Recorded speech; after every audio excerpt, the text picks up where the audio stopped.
Hello everyone, मी निरंजन. आज आपण पाहूया क्लास 8चा चॅप्टर नंबर 10, तो म्हणजे सेल अँड सेल ऑर्गनेलचा लेक्चर नंबर 4. याआधी आपण स्ट्रक्चर ऑफ द सेल समजून घेतला. त्यामध्ये प्लांट सेल काय असतं, ॲनिमल सेल काय असतं, त्यातील कंपोनंट काय असतात ते आपण पाहिलं. ॲनिमल सेलमध्ये कोणते कोणते कंपोनंट असतात, प्लांट सेलमध्ये कोणते कोणते असतात ते आपण समजून घेतलं. सेल वॉल काय असतो ते आपण पाहिलं. प्लाझ्मा मेम्ब्रेन, सेल मेम्ब्रेन ते समजून घेतलं.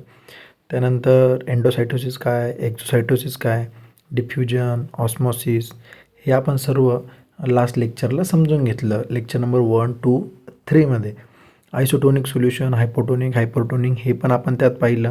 सायटोप्लाझम म्हणजे काय ते आपण पाहिलं. सेल ऑर्गनेल ते आपण बघितलं. न्यूक्लियस पण आपण समजून घेण्याचा प्रयत्न करणार. एंडोप्लाझमिक रेटिक्युलमपर्यंत आपण सर्व पाहिलं होतं. आय होप तिथपर्यंत तुम्हाला सर्वांना समजलेलं असेल. ज्यांना कोणाला इथपर्यंत काही डाऊट असेल ते कमेंटमध्ये तुमचे डाऊट विचारू शकता किंवा लेक्चर नंबर 1, 2, 3 बघू शकता. ओके, आता या लेक्चरमध्ये आपण पाहूया गोल्जी कॉम्प्लेक्स, लायझोझोम्स आणि मायटोकॉन्ड्रिया. आता गोल्जी कॉम्प्लेक्स बघण्याआधी आपण मायटोकॉन्ड्रिया काय असतो ते आपण पाहूया. ओके, तर हा जो मायटोकॉन्ड्रिया आहे तो मायटोकॉन्ड्रिया काय आहे बरं, मायटोकॉन्ड्रियाला काय म्हटलं जातं, तर मायटोकॉन्ड्रिया याची खोज जी केली, याला डिस्कवर जे केलं ते कोणी केलं, अल्टमॅन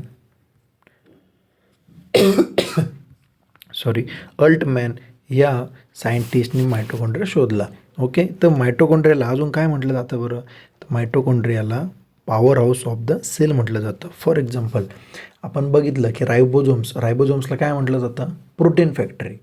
ओके, त्याचप्रमाणे मायटोकॉन्ड्रियाला काय बोललं जातं, प्रोटीन फॅक्टरी. तर त्याला प्रोटीन फॅक्टरी का म्हटलं जातं, मायटोकॉन्ड्रियाला power house of the cell म्हटलं जातं. ते त्याला power house of the cell का म्हटलं जातं बरं, तर याचं एक सरळ उदाहरण आपण समजून घेऊया.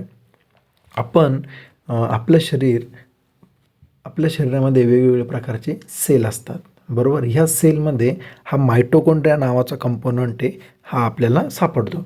तर हा जो मायटोकॉन्ड्रिया आहे तो काय करतो, आपल्या शरीरामध्ये एनर्जी क्रिएट करतो. काय तयार करतो, पॉवर जनरेट करतो. आणि त्यामुळेच त्याला power house of the cell असं म्हणतात. फॉर एक्झाम्पल आता आपण अन्न खातो, पाणी पितो. फॉर एक्झाम्पल आपण पाणी पिलं किंवा काही अन्न खाल्लं. ओके, हे जे काही आपण खातो किंवा पाणी पितो हे कुठं जातं, आता हवा आहे, हवा आपण ऑक्सिजन घेतो, ऑक्सिजन घेतल्यानंतर ते कुठं जातं, होमोग्लोबिनमध्ये जातं. होमोग्लोबिन काय करतं, ब्लडद्वारे ही जी हवा आहे ब्लडमध्ये मिक्स करून ती शेवटी सेलपर्यंत पोहोचवते. कुठं पोहोचवतं, सेलपर्यंत. आणि ह्या सेलमध्येच काय असतो, हा जो मायटोकॉन्ड्रिया आहे हा मायटोकॉन्ड्रिया असतो. ओके, कुठं असतो, याच सेलमध्ये, बरोबर. मग हा जो मायटोकॉन्ड्रिया आहे हा मायटोकॉन्ड्रिया काय तयार करतो, ATP. हे बघ इथे दिलेली ATP म्हणजेच काय, ॲडेनोसाईन ट्रायफॉस्फेट. हा जो मायटोकॉन्ड्रिया तो काय तयार करतो, ATP. अशा 38 ATP मायटोकॉन्ड्रिया जेव्हा तयार करतो तेव्हा एक ग्लुकोज तयार होतो. काय तयार होतो, ग्लुकोज. आणि हा जो ग्लुकोज आहे तो ग्लुकोज म्हणजेच काय, पॉवर किंवा एनर्जी ज्याला आपण म्हणतो. ओके, आता ह्या मायटोकॉन्ड्रियाच्या 2-3 लेयर असतात. पहिली लेयर म्हणजे काय, आउटर मेम्ब्रेन. काय म्हणतात त्याला, आउटर मेम्ब्रेन. दुसरी कोणती असते, इनर मेम्ब्रेन. त्यानंतर त्यामध्ये असं फोल्डेड स्ट्रक्चरमध्ये जे तुम्हाला दिसतंय त्याला काय म्हणतात, क्रिस्टी. आणि याच्यामध्ये जे काही लिक्विड जे तुम्हाला दिसतंय त्या लिक्विडला काय म्हटलं जातं, मॅट्रिक्स. काय म्हटलं जातं, मॅट्रिक्स. मग याचे फंक्शन काय बरं, it use to produce energy rich compound. तुम्हाला आत्ताच सांगितलं. हे काय तयार करतो, ATP. किती ATP तयार करतो, 38. त्यापासून काय तयार होतो, त्यापासून एक ग्लुकोज तयार होतो. ओके, आणि ग्लुकोज म्हणजेच काय, मग आपली energy. Okay, it is also it is synthesis of proteins, carbohydrate, lipids by using the energy of it. म्हणजे सिंथेसिस म्हणजे हा काय तयार करायला अजून मदत करतो, प्रोटीन, कार्बोहायड्रेट्स, लिपिड. कशाची मदत घेऊन, ATPची मदत घेऊन. आणि ATP जे आहे याचा फुल फॉर्म काय, ॲडेनोसाईन ट्रायफॉस्फेट. ओके, आय होप तुम्हाला मायटोकॉन्ड्रिया समजलेला असेल. अतिशय सोपा, सिंपल आहे, यात विशेष असं काही नाही. आता मला सांगा, मायटोकॉन्ड्रियामध्ये आपण काय जनरेट केलं? एनर्जी जनरेट केली, बरोबर. एनर्जी तयार करते किंवा पॉवर आपल्या शरीरामध्ये जी तयार होती ते कोण तयार करतं? मायटोकॉन्ड्रिया तयार करतं. आता फॉर एक्झाम्पल, आता मी तुम्हाला शिकवतो आहे. आता शिकवताना माझ्या शरीरातील कोणत्या भागाला जास्त एनर्जी लागते बरं? ती म्हणजे आहे, आता मी काय करतो आहे? बोलतो आहे. तर बोलत असताना टंग, जी आपली जी टंग असते, बरोबर, तर जिभेला मला जास्त एनर्जी लागते, कारण मी कंटिन्यू बोलतो आहे, बरोबर. पण इतर जे पार्ट्स आहे आपल्या बॉडीमधले, फॉर एक्झाम्पल आता हात झाला, पाय झाला, आता त्यांना काही त्रास होतो आहे का? त्यांची एनर्जी कुठं जाते का? तर नाही जाते, कारण की ते रिलॅक्स मोडवर आहेत. पण माझी जी जीभ आहे ती कंटिन्यू बोलते. आता त्यामध्ये जिभेमध्ये जे सेल आहेत, त्या सेलमध्ये जो मायटोकॉन्ड्रिया आहे, तिने जी जी पॉवर जनरेट केलेली ती हळूहळू काय होईल? लो होईल. हळूहळू काय होईल? लो होईल, थकून जाऊ आपण. फॉर एक्झाम्पल, आता आपण बॅडमिंटनचं उदाहरण घेऊ. तर बॅडमिंटन खेळत असताना आपला हात आहे असं खाली वर, खाली वर, खाली वर, खाली वर, म्हणजे काय होतं? आपण खेळून खेळून खेळून खेळून हात काय होतो? दुखायला लागतो. तसंच आपण पळतोय, पळत असताना पळून पळून पळून पळून काय होतं?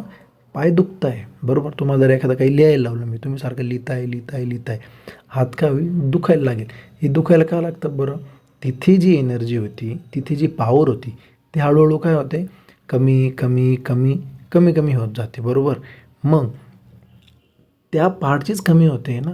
इतर जे पार्ट आहेत, फॉर एक्झाम्पल मी आता बोलतो आहे, माझी जिभेतलीच एनर्जी कमी होते, पण माझे हात, पाय, बाकीचे अवयव, बाकीच्या ऑर्गनमधली जी एनर्जी आहे, जी पॉवर आहे, ती तशीच आहे, बरोबर. मग अशी एनर्जी जी बाकीच्या ठिकाणी आहेत, ती त्या अवयवाला घेऊन जाणे, त्यालाच गोल्जी कॉम्प्लेक्स म्हणतात. गोल्जी कॉम्प्लेक्स काय करतं बरं? आता मी बोलतो आहे, माझ्या जिभेला आता एनर्जी हळूहळू कमी होते, पण माझ्या पायामध्ये जी एनर्जी, हातामध्ये जी एनर्जी आहे, ती तशीच आहे. मग गोल्जी कॉम्प्लेक्स काय करेल? ती सगळी एनर्जी हळूहळू हळूहळू घेत घेत घेत घेत ती एका ठिकाणी सिक्रेट करेल. ती कुठे घेऊन जाईल? मग अशी नेऊन ती माझ्या जिभेवर घेऊन जाईल. म्हणजे जिथे एनर्जी कमी तिथे ती काय करेल? ती एनर्जी सप्लाय करेल. तिथे ती एनर्जी काय करेल? सिक्रेट करेल. आले लक्षात? त्यालाच काय म्हणतात? Golgi complex. फॉर एक्झाम्पल, आता बॅडमिंटन खेळतो आहे, हात दुखायला लागला, हळूहळू खेळून खेळून काय होतं? हात दुखायला लागतं. मग बाकीच्या शरीरातली जी एनर्जी आहे, ती एनर्जी सगळी, ती ती पॉवर सगळी एका ठिकाणी घेऊन जाण्याचं काम आणि तिथे सिक्रेट करण्याचं काम कोण करतं? गोल्जी कॉम्प्लेक्स करतं. कोण करतं? गोल्जी कॉम्प्लेक्स करतं. आता यामध्ये सिस्टरने दिलेली आहे, व्हेसिकल दिलेलं आहे, सिक्रेटरी व्हेसिकल आहे, ल्युमेन आहे, फेसिंग व्हेसिकल आहे. ओके. आता याचा अर्थ काय बरं? हां, आता ही जी एक सिस्टरनी, ही काय एक सिस्टरनी, ही एक सिस्टरनीच म्हणजेच काय बरं? Golgi Golgi bodies. काय? ही जी एक सिस्टरनी आहे, ही जी एक सिस्टरनी आहे, त्या एकच सिस्टरनीला काय म्हणतात बरं? Golgi bodies. काय म्हणतात? Golgi bodies. आत्ताच आपण पाहिलं. ओके. गोल्जी बॉडीजपर्यंत तुम्हाला समजलेलं असेल. त्यानंतर गोल्जी ॲपरेटस आपण बघूया. ओके. आता ही काय सिस्टरनी, आता ही एक सिस्टरनी झाली, ही एक सिस्टरनी झाली, ही एक सिस्टरनी झाली. आता ह्या 4-5 अशा जेव्हा सिस्टरनीचा जेव्हा ग्रुप तयार होतो, तर तो जो सिस्टरनीचा काय तयार झालेला आहे? ग्रुप तयार झालेला आहे, त्याला काय आपण म्हणतो? गोल्जी ॲपरॅटस. काय म्हणतो? गोल्जी ॲपरॅटस. ओके. आय होप तुम्हाला समजलेलं असेल. Golgi apparatus. आता सिंगल सिस्टरनी म्हणजे काय सांगितलं मी तुम्हाला? सिंगल सिस्टरनीला काय म्हटलं जातं? सांगा बरं पटकन.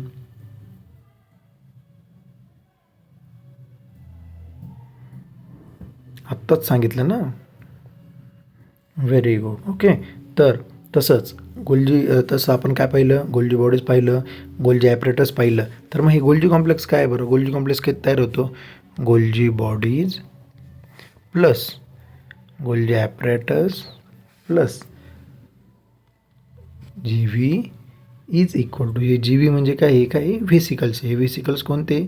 इथं जे व्हेसिकल दिलेले, ते vesicle. Okay, Golgi vesicle is equal to the Golgi complex. आलं लक्षात. आणि शेवटी हे जे गोल्जी कॉम्प्लेक्स आहे हे काय करतात, it is use as a secretory organ of the cell. म्हणजेच तुम्हाला आत्ता मी सांगितलं ते एनर्जी काय करतं, सिक्रेट करतं. कुठं एनर्जी सिक्रेट करतं, ज्या पार्टला अतिशय गरज आहे त्या पार्टला इतर पार्टहून पॉवर घेऊन त्या ठिकाणी जाऊन सिक्रेट करणं. काय सिक्रेट करणं, एनर्जी सिक्रेट करणं. त्यालाच काय म्हणतात, गोल्जी कॉम्प्लेक्स. ओके, हे महत्त्वाचं आहे. एवढाच मुद्दा यात जास्त करून समजून घेण्याचा आहे. तुम्हाला मी काय वर्ड टू वर्ड सांगत नाही. वर्ड टू वर्ड समजायला गेलं तर ते फार अवघड जातं. त्यामुळं आपल्याला जेवढं सोपं ठेवता येईल, जेवढं कन्सेप्ट क्लिअर करता येतील तो आपण प्रयत्न करायचा. ओके, आता इंट्रोडक्शन ऑफ सायंटिस्ट. आता कॅमिलो गोल्जी जो आहे त्यांनी गोल्जी कॉम्प्लेक्स त्यांनी काय केलेलं, गोल्जी कॉम्प्लेक्स डिस्कवर केलेलं आहे, डिस्क्राईब केलेलं आहे. तर याआधी आपण मायटोकॉन्ड्रियाचं बघितलं. मायटोकॉन्ड्रियाला कोणते सायंटिस्ट होते, ते होते अल्टमॅन. ओके, कोणते होते, आत्ताच मी तुम्हाला सांगितलं ते कोणते होते, अल्टमॅन. इथं कोणते, कॅमिलिओ गोल्जी. ओके, त्यांनी काय केलं, हे develop the staining technique called black reaction. काय तयार केलं त्यांनी, ब्लॅक रिॲक्शन वगैरे अशी त्यांनी एक टेक्निक तयार केली. आय होप तुम्हाला गोल्जी कॉम्प्लेक्स आणि हे जे मायटोकॉन्ड्रिया आहे हे व्यवस्थितपणे समजलेलं असेल. काही नाही, फक्त लक्ष द्या मी काय बोलतो इथे, त्यावरून तुम्हाला एक अंदाज येईल. मी काही इथे वर्ड टू वर्ड सांगत नाही. मराठीमध्ये जितकं सोपं करून सांगता येईल तितक्या सोप्या पद्धतीने मी तुम्हाला सांगण्याचा प्रयत्न करतो आहे. ओके, आता यानंतर आपण पाहूया, यानंतरचा जो पार्ट आहे तो काय आहे, लायझोझोम्स. काय आहे, लायझोझोम्स. तर लायझोझोम्स याची जी खोज, याला डिस्कवर कोणी केलेलं आहे, कोणत्या सायंटिस्टने केले, डी डुबे. कोणी, डी डुबे या सायंटिस्टनी, बरोबर. आता हे जे काय लायझोझोम्स असतात याला काय म्हटलं जातं बरं, याला म्हटलं जातं सुसाईड बॅग. काय म्हटलं जातं लायझोझोम्सला, सुसाईड बॅग. आता कुठं दिलेलं आहे बरं, हे बघा पॉईंट नंबर 3. काय म्हटलं जातं, सुसाईड बॅग. सुसाईड बॅग याला काय म्हटलं जातं बरं, सांगा बरं. सुसाईड म्हणजे काय, सुसाईड म्हणजे आत्महत्या. ओके, तर लायझोझोम्स काय करतो, एक अतिशय एखाद्या गोष्टीप्रमाणे लक्षात ठेवा लायझोझोम्स काय करतो ते. आता जर क्लासरूम आहे आपला, क्लासरूममध्ये जो शिक्षक आहे तो शिक्षक काय करतो, सगळ्या विद्यार्थ्यांवर लक्ष ठेवतो. फॉर एक्झाम्पल मी टीचर आहे, तुम्ही सगळे माझे स्टुडंट्स आहात. मी काय करेल, तुमच्यावर लक्ष ठेवेल. काय लक्ष ठेवेल, तुम्ही व्यवस्थित काम करताय की नाही. तुमचं काम म्हणजे काय, तुमचं काम काय आहे, व्यवस्थित शांत बसणे, ऐकणे, अभ्यास करणे. हे काय तुमचं महत्त्वाचं काम आहे. तर मी काय करेल, तुमच्यावर लक्ष ठेवेल, तुम्ही व्यवस्थित काम करताय का, तुम्हाला काही जमत नाही आहे का. ओके, हे लक्ष ठेवायचं काम कोण करेल, मी करेल. तर आता तुम्ही जर 50 जण वर्गामध्ये आहेत, तुम्ही व्यवस्थित काम करते, पण त्यातला एक जण आला माझ्याकडे आणि तो म्हटला मी काय माझं काम करणार नाही, मी काय आज अभ्यास करणार नाही. मी काय करेल, लायझोझोम्स. आता हा जो लायझोझोम्स, मी काय म्हणेल, ठीक आहे बाबा तुला काम नाही करायचं, ओके ये बरं माझ्याकडं. तो माझ्याकडं आला का, असं चालत चालत चालत आला का, मी काय करेल, माझ्यामध्ये म्हणजेच लायझोझोम्समध्ये काय असतं, हा एक एन्झाईम कॉम्प्लेक्स नावाचा एक घटक असतो. काय असतो, एन्झाईम कॉम्प्लेक्स नावाचा घटक. हा जो एन्झाईम कॉम्प्लेक्स हा मी त्याच्यावर थोडासा असं शिंतोडून देईल. आता काय करील, त्याच्यावर शिंतोडून देईल. तर काय होईल, हे जेव्हा मी त्याच्यावर टाकेल तो तिथंच जागेवर डायरेक्ट मरण पावेल. तो जो पार्ट आहे तो काय होईल, तिथं जागेवर मरण पावेल. हे जे मरण पावणं आहे, ओके, हे कशामुळं होतं आहे बरं, हे कोण करतं आहे, लायझोझोम्स करतो आहे. लायझोझोम्स का करतो आहे, की आपला सेल कसा पाहिजे, व्यवस्थित नियंत्रणात पाहिजे, व्यवस्थित तो काम करतो आहे का, सगळ्यांवर लक्ष ठेवायचं काम कोण करतं, मग लायझोझोम्स करतं. आले लक्षात. पण कधी कधी काय होतं, आता वर्गातील आपण उदाहरण घेतलं, 50 मुलं आहे, त्यातले एक जण आला आणि एक जण सांगितलं असं असं, मग लायझोम्स काय करेल, त्याच्यावर ते शिंतोडे असं टाकून देईल, ते एन्झाईम टाकून देईल आणि तिथे तो मरून जाईल. पण एक दिवशी असं झालं नाही, आम्ही केवळ लायझोझोमचं ऐकायचं, आता आम्ही ऐकणारच नाही, असं तसं. तुम्ही काय केली, तुम्ही आंदोलन केलं. मग आता तुम्ही सगळे 1 2 3 4 असे किती, तुम्ही 50 जण सगळे असे एकत्र आले. कुठं आले, असे एकत्र आले आणि लायझोझोम्स म्हटले आम्ही काम करणार नाही, म्हणजेच आम्ही अभ्यास करणार नाही, करा तुम्हाला काय करायचं आहे ते, बरोबर. लायझोझोम्स ओके ठीक आहे, नाही काम करायचं का, बरं मग मी बघून घेतो. मग लायझोझोम्स काय करतो, आता चालत चालत त्याला त्यांच्यामध्ये जातो. मग असं जेव्हा मध्यभागी गेला का, तो स्वतःलाच असं फाडून घेतो डायरेक्ट. काय करून घेतो, फाडून घेतो. आता तो जेव्हा स्वतः फाडतो किंवा तो स्वतः जेव्हा फुटतो, त्यातील एन्झाईम काय होतं, सगळ्यांवर असं उडतं, पूर्ण सेलमध्ये जातं ते, बरोबर. पूर्ण सेलमध्ये गेल्यावर काय होतं, सगळेच पार्ट काय होतात, नाश पावतात, सगळेच डेड होऊन जातो आणि तो सेल काय होऊन जातो, डेड सेल. त्यामुळे त्याला काय म्हणतात, सुसाईड बॅग. ओके. अजून सुसाईड तो कधी करतो, फॉर एक्झाम्पल आता आपलं शरीर आहे, आता आपलं काहीतरी वय आहे 70-80 इयर्स, 90, काही 100पर्यंत जागतं, पण त्यापेक्षा पलीकडे आपल्याला जास्त लाईफ नाही. तसं कुत्र्याचं मांजरीचं फिक्स असतं, तसं आपलं पण काय फिक्स आहे. आणि त्याचप्रमाणे हा जो सेल आहे, या सेलचं पण लाईफ कसं आहे, फिक्स आहे, बरोबर. तर आता सेल म्हातारा झाला, बरोबर. आता सेलचं आयुष्य संपतं आहे, सेल काय झालं आहे, सेल म्हातारा झालेला आहे. पण आता तो जो काही म्हातारे झालेला आहे, त्या सेलमधील म्हातारा झाल्यावरती सेल तर तसाच पडेल ना, तो कुठे राहील, आपल्या शरीरामध्येच राहील. आता आपलं शरीर आहे, आपण काय करतो, ते शरीर मेल्यानंतर जाळून टाकतो, बरोबर. म्हणजेच काय करतो, ते एकदम गायब करून टाकतो थोडक्यात, ते पृथ्वीवर ठेवत नाही, बरोबर. कारण त्याचे काय होतील, नाही तर दुष्परिणाम होतील. त्याचप्रमाणे सेलमध्ये एखादा सेल जर नाश पावला आहे, म्हणजे आता त्याची लाईफ संपत आलेली आहे, तो आता मरण पावतो आहे, मग तो गायब कुठं करायचा बरं, कसा करायचा, तो गायब तर करावा लागेल ना. तो जर ओल्ड झाला आहे, डॅमेज झालेला आहे, तर त्याला कुठंतरी गायब करावं लागेल. मग ते गायब करण्याचं काम जो करतो, तो कोण करतो, हा लायझोझोम. त्याच्याचमुळे त्याला सुसाईड बॅग असं म्हटलं जातं. लायझोझोम्स हे खूप म्हणजे खूप इम्पॉर्टंट आहे. यामुळेच आपली बॉडी काय राहते, स्वच्छ राहते. जर एखादा ऑर्गनेल जो आहे, म्हणजे आपले सेलमधील जे वेगवेगळे ऑर्गन्स जे आहेत, वेगवेगळे पार्ट जे आहे, तो जर खराब झाला तर लायझोझोम्स त्याला काय करतो, सेलमधून गाळून टाकतो, म्हणजे सेलमधून बाहेर काढून टाकतो.